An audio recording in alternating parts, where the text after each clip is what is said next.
Welcome to మనరక్షకుడు YouTube channel. మీరెప్పుడైనా Simpsons అనే పేరు విన్నారా? ఇక్కడ కనిపిస్తున్న ఈ యానిమేటెడ్ క్యారెక్టర్ని ఎక్కడైనా చూసినట్టు అనిపిస్తుందా?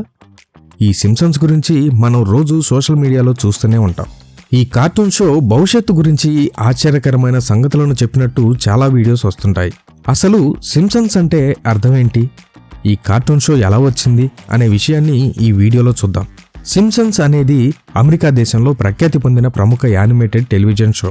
సింప్సన్స్ అని పిలువబడే యానిమేటెడ్ కార్టూన్ షోను అమెరికా దేశంలోని ఫేమస్ కార్టూనిస్ట్ అయిన మాథ్యూ అబ్రమ్ గ్రోనింగ్ రూపొందించాడు.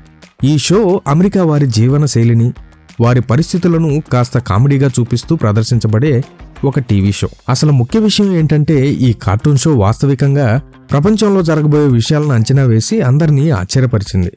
ఈ సింప్సన్స్ ఊహించిన విషయాలన్నీ చాలా వరకు నిజం అవుతూ వస్తున్నాయని అందరూ ఈ యానిమేటెడ్ క్యారెక్టర్ గురించి మాట్లాడుతూ ఉంటారు. ఈ ప్రపంచంలో జరిగే ఎన్నో మేజర్ ఇన్సిడెంట్స్ని ఈ షో ప్రెడిక్ట్ చేసిందని మనం చూస్తూ వస్తున్నాం. దేవుని గొప్ప వాక్యానికే ప్రాముఖ్యాన్ని ఇచ్చే ఈ మనరక్షకుడు ఛానల్లో ఒక యానిమేటెడ్ క్యారెక్టర్ గురించి, ఒక టీవీ షో గురించి మాట్లాడడానికి ఒక కారణం ఉంది. ఈ సింప్సన్స్ షో గురించి విన్నప్పుడు అసలు ఈ పేరు ఎలా వచ్చిందనే చిన్న ఆలోచన కలిగింది. అప్పుడు నేను కొన్ని విషయాలు తెలుసుకున్నాను. వాటిలో ఒకటి, ఈ పేరుకు అసలు అర్థం ఏంటా అని. ఈ సింప్సన్స్ అనే పేరు ఎలాంటిదంటే, చిన్న ఉదాహరణ చూద్దాం. మనకి జాన్సన్ అనే పేరు బాగా పరిచయం. జాన్సన్ అనగా జాన్ యొక్క కుమారుడు అని అర్థం. అలాగే సింప్సన్ అనే పేరు ఇంగ్లీష్ మూలాలను కలిగి ఉంది. ఇది ఒక కుటుంబానికి చెందిన కుమారులను పిలవడానికి ఉపయోగించే పేరు. సింప్సన్ అనగా సన్ ఆఫ్ సీమోన్, తెలుగులో సీమోను యొక్క కుమారుడు అని అర్థం. సైమన్ అనేది హీబ్రూ పేరు. ఇంగ్లీష్లో సైమన్, తెలుగులో సీమోన్ అని పిలుస్తాం.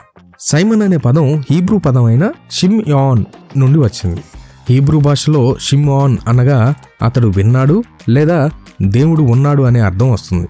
ఈ యానిమేటెడ్ కార్టూన్ షో అయిన సింప్సన్స్ అనే పేరుకి ఉన్న అర్థం సీమోను కుమారులు. మరొక విధంగా ఈ సింప్సన్ అనే పేరు హీబ్రూ పేరు అయిన శాంసన్కు దగ్గరగా ఉంటుంది. పలికే విధానం కూడా ఒకే పోలికతో ఉంటుంది. శాంసన్ అనే పేరు హీబ్రూ పదమైన షిమ్షోన్ నుండి వచ్చింది. షిమ్షోన్ అనగా సూర్యుడు లేదా సూర్యుడు లాంటివాడు అని అర్థం. ఈ మధ్యకాలంలో ట్రంప్ అమెరికా దేశానికి అధ్యక్షుడవుతాడని సింప్సన్స్ కార్టూన్ షో అంచనా వేసింది. ఆ అంచనా నిజమైంది. అమెరికా దేశం న్యూక్లియర్ వార్ని ఎదుర్కోబోతుంది అని ఆ టీవీ షో చెప్తుంది. ఇలాంటి చాలా విషయాలు ఆ షోలో ఉన్నాయి. ఇవన్నీ నిజం అవుతాయో లేదో మనకి తెలీదు. క్రైస్తవులో అయిన మనం ఈ సింప్సన్స్ షోలో ఉన్న విషయాలను గమనిస్తూ ఉన్నప్పుడు అవన్నీ నిజమా అనే ఆలోచన కలుగుతుంది.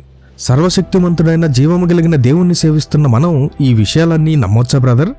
కార్టూన్ బొమ్మలు భవిష్యత్ కాలాన్ని అంచనా వేయగలవా అని మీకు అనిపిస్తే నా అభిప్రాయం చెప్తాను చూడండి.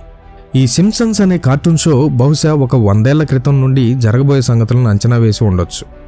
వాటికే మనం ఆశ్చర్యపోతుంటే, దేవుడు మనకిచ్చిన బైబిల్ కొన్ని వేల సంవత్సరాల నాటిది. ఈ సృష్టి ప్రారంభం నుండే జరగబోయే సంగతులను మనకు చెప్పిన ఆ సర్వోన్నతుని చూసి ఇంకెంత ఆశ్చర్యపడాలి?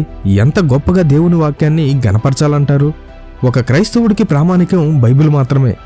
దేవుడు బైబిల్లో ఆ విషయాలన్నీ గుర్తుల ద్వారా, సూచనల ద్వారా మనకి తెలియజేశాడు. మనం క్షుణ్ణంగా పరిశుద్ధాత్మ సహాయంతో పరిశీలన చేస్తే దేవుడు దాచిన సంగతులు కనిపెట్టగలము. ఆ సంగతులు బైబిల్లో మనం చూడాలన్నా దేవుని కృప మాత్రమే సహాయం చేయగలదు.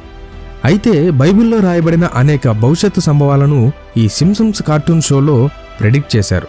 అవి చూసినప్పుడు మొత్తం బైబిల్ని కాపీ కొట్టి ఈ టీవీ షో చేశారా అన్నట్టున్నాయి. అవేంటో నెక్స్ట్ వీడియోలో చూద్దాం. Jesus coming soon, so be prepared.